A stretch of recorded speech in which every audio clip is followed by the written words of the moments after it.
On va maintenant passer à Anthony Torel, qui a 23 ans, qui est étudiant en droit, et qui va parler de la problématique de l'abandon, en prenant une perspective très particulière.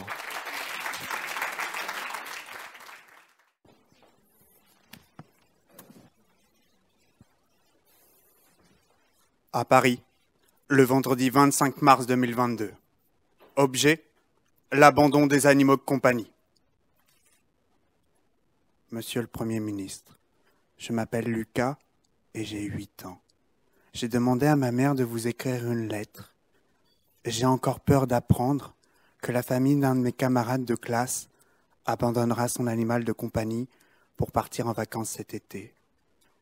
En septembre 2021, j'apprenais que la famille de mon camarade Mathéo avait mystérieusement perdu leur chien 2 jours avant de partir en vacances à la plage. En juin 2020, j'apprenais que la famille de ma camarade Léa avait mystérieusement perdu leur chat, adopté durant le confinement. Leurs parents n'ont rien dit, mais moi je sais. Nous ne pouvons pas perdre un animal en vivant dans un immeuble. Ma mère m'a expliqué qu'environ 1, 6, 8, 9, 4 animaux avaient été abandonnés entre le 1er mai et le 31 août 2021. À l'école, j'ai appris à compter jusqu'à 1000. Vous savez, monsieur le Premier ministre, c'est beaucoup 1000. Ma mère m'a expliqué que 1, 6, 8, 9, 4, c'est encore plus grand que 1000. Mais ouvrez les yeux! Mesdames, messieurs du jury, cher public, contemplons le paysage. Pas celui de la mer, pas celui de la montagne, pas celui de la prairie, non. Prenons en considération l'urgence des chiffres. Ces chiffres qui parlent plus que les mots. Et d'ailleurs, monsieur le député Cédric Villani, vous le savez mieux que quiconque. 16 894 abandons en 3 mois. Une fondation a épinglé la France. Record du nombre d'abandons au niveau européen. Et pire encore, constat probablement sous-estimé. Les chiffres réels ne sont pas inimaginables. Ils ne sont simplement pas connus. En 20 ans, personne n'a décidé de mettre en place un observatoire pour recueillir avec exactitude le nombre d'abandons sur le territoire français. À se demander si l'irréalité ne plaît pas plus que la réalité. Aucune source précise, pourtant le constat est présent.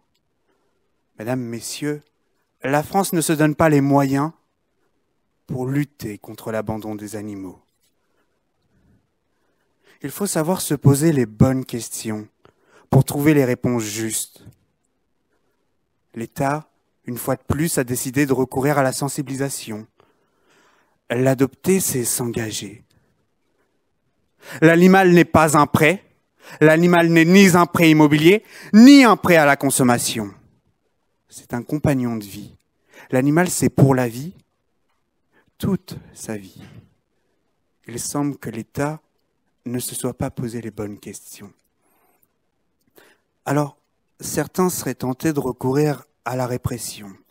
Une répression plus sévère qu'elle ne l'est déjà. Dans quel intérêt ? Article 521-1 du Code pénal en vigueur. 3 ans de prison, 45 000 € d'amende et toujours 16 894 abandons en 3 mois.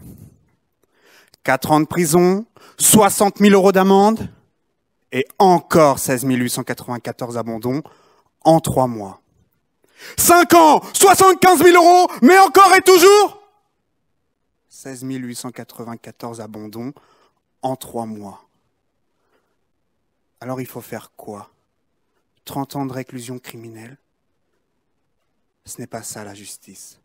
Ce n'est pas ça la société, parce que le constat reste le même. L'animal a été abandonné. Il faut savoir se poser les bonnes questions pour trouver les réponses justes.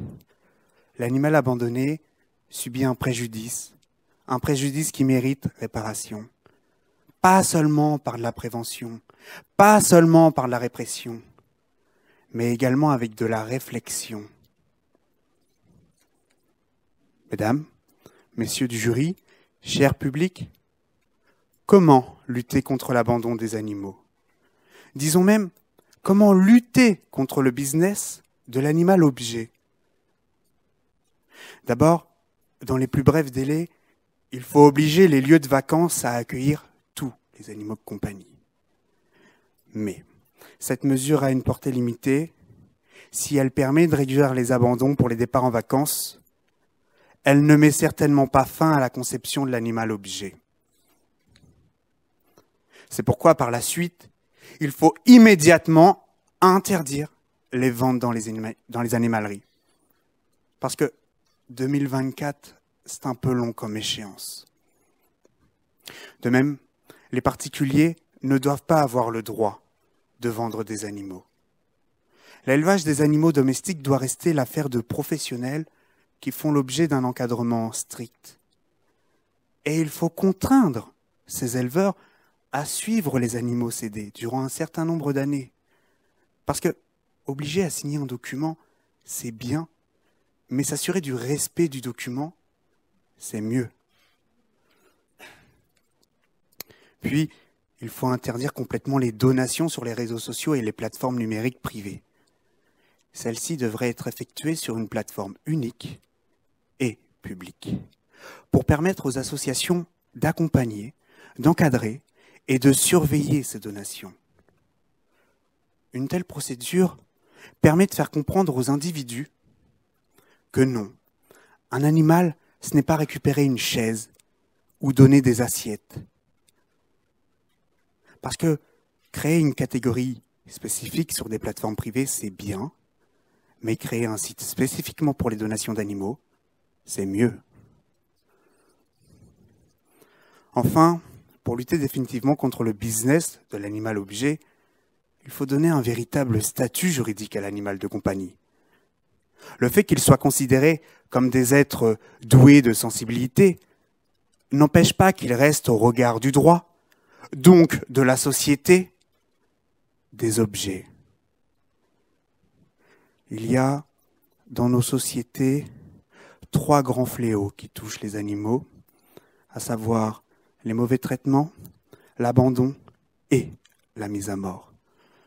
Les propositions faites s'adressent également à la lutte contre les mauvais traitements et la mise à mort.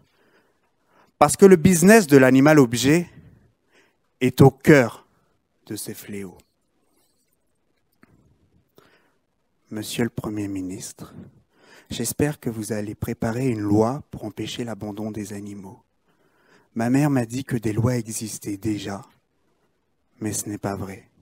J'ai du mal à croire que 1, 6, 8, 9, 4 animaux peuvent être abandonnés en 3 mois si c'est interdit. À l'école, quand c'est interdit, on risque d'être puni. À la maison, quand c'est interdit, on risque d'être puni.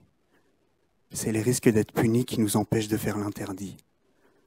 Alors, Monsieur le Premier ministre, pourquoi des individus abandonnent leur animal de compagnie alors qu'ils risquent d'être punis, puisque c'est censé être interdit ?